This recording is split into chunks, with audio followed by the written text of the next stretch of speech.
So here's a demonstration of the standing to kneeling and what it's going to look like. So this is the first part of this series. So you can see the foot comes backwards in space, the toes land, then the knee picks up, then the toes, back to stand. And so you can support this pattern with a chair if you need to, or I'm supporting with my hands against my other thigh, my opposite thigh. But here we go again. So it's toe, knee, knee, toe, and back to stand again. And so always return to standing. And we're going to do 5 reps of this on each side of the body. So first the right leg will go back in space and kneel 5 times, and then the left leg. So here I'm demonstrating the left leg, toes, knee, knee, toes, back to stand. And take your time with this. I'm going a little bit fast, but there's no rush. Here's an example of that pattern and what it looks like with chair support. So place both hands, palms down onto the chair. Send the foot back and knee goes to the ground. You can lift your hands off the chair. Place them back on. And push up into that leg as much as you can. And stand. Alright, once you feel strong enough with hands on the chair, you can move to fingertips. So both fingertips go to the chair, foot goes back, knee goes to the ground. And once again, you're going to place as much weight into that front foot as you can as both fingertips place back into the chair. And feel free to use as much weight as you need, though, into those fingertips. So here I'm going to demonstrate the kneeling position to the all fours position. So whatever foot's in front, the opposite hand goes down first. And you're going to end up in that tabletop position, which is what we call the all fours position. So here we go, opposite hand, other hand, then the all fours. Bring the foot back to where it was, lift that same hand, then the other hand. So opposite hand, other hand, foot, foot, hand, hand. Hand, hand, foot, foot, hand, hand.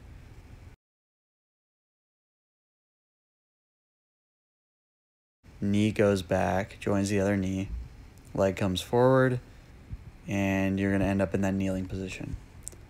So here we're going to try it on the other side. And you don't have to do anything fancy like that. I don't know why I did that. So here now the right leg's in front. So it's going to go left hand, right hand, knee. Right foot, right hand, left hand.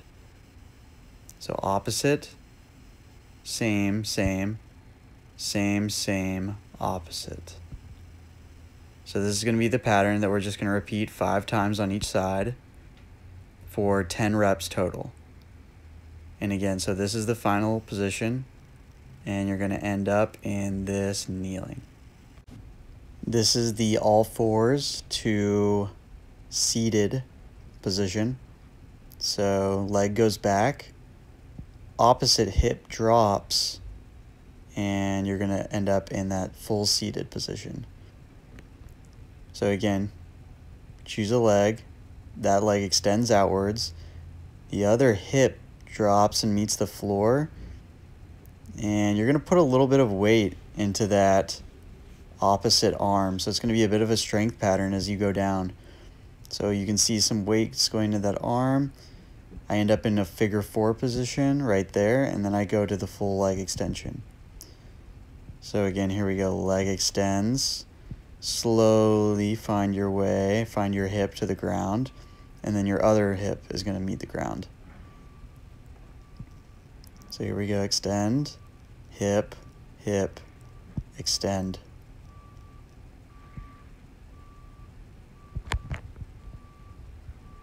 Here we go on the other side. Extend the left leg now, or the opposite leg, the leg you didn't do. That opposite hip drops to the ground, figure 4 into kneeling.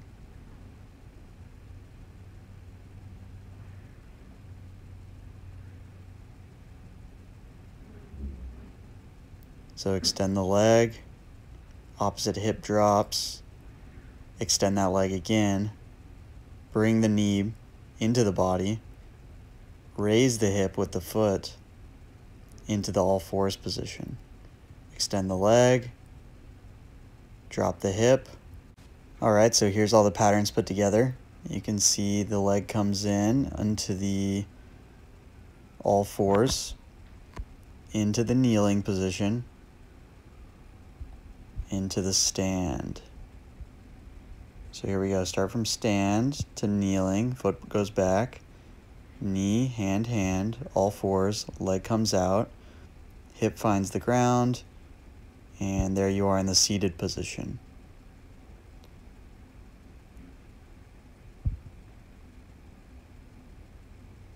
And use a chair if you need to support yourself. I'm going a little bit fast here, but you can see how these patterns begin to connect into a kind of a flow. So hands go behind you into the all fours. Foot comes in front, and then the stand. Foot goes back into kneeling. Hand, foot, all fours. Foot slides back. So here's one more pattern that I added. It is the seated into lying down. So you can see the forearm comes out, and you're going to compress down into that forearm, land on your shoulder, and then roll onto your back. So it's going to go back, shoulder, and you're going to use that other opposite hand to pull you up out of it. So again, forearm compress down onto the back, roll on the shoulder and forearm, and pull up with that opposite hand into the seated position.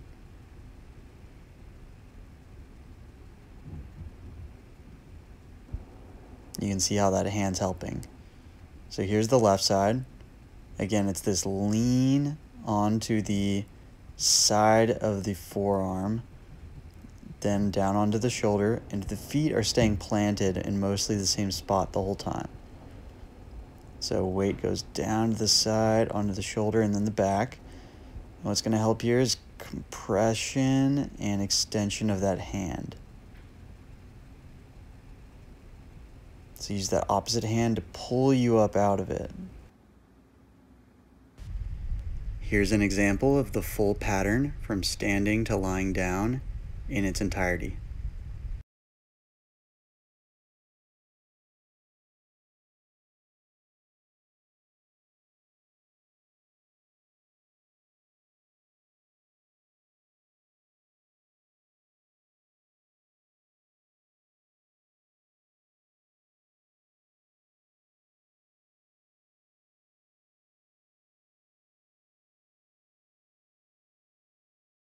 This pattern is called the two-legged good morning, or the waiter's bow. And essentially what we're doing here is sending the hips backward in space. So feet are planted, hips go back, and the spine is extended. So it's not rounded, it's not folded forward, it's slightly extended, so chest is lifted. And the hips are again going back in space, and you're going to feel this all up and down the back of the body line. So you're going to feel it in the hamstrings, the calves, all the way up into possibly the glutes. So you can see we're going to do 10 reps, and then we're going to hold for 10 seconds. And then we're going to come back up. This is the resting squat position that I'm going to demonstrate. As you can see, I have 2 pillows and a chair for support. Feel free to use as many pillows as you need. And the purpose of the pillows is to lift the heels up into the air. That's going to provide a little bit more support for the resting squat. And here we go. We're going to send the hips down in space. And if this is where you end up, that's fine. This is great. We're going to hold here for 30 seconds. If you can see my hips are dropping, continuing to drop. This is going to happen as you begin to build strength in this position. And again, it's called a resting squat, but there's a lot going on here. Just breathe as best as you can. And you're going to want to support if you need to with your hands against the chair. And when you come out of it, push up into the ground with your feet and back into stand. So here I think I'm going to demonstrate it again, but with one pillow this time. So as your resting squat improves, you can remove the height that you're giving yourself from the heels. So again, take your time with getting into the position, but you're going to send your knees forward in space as your hips go back into space, or rather down into space. So continue to try and drive your knees forward, and that's going to help make space, and it's going to help strengthen your shins and your ankles. And so we're going to, again, hold this for 30 seconds. If you need to, you can let go of the chair for some periods of time. And when we're ready, we're going to come out of it by pushing into the ground with our feet and back to stand.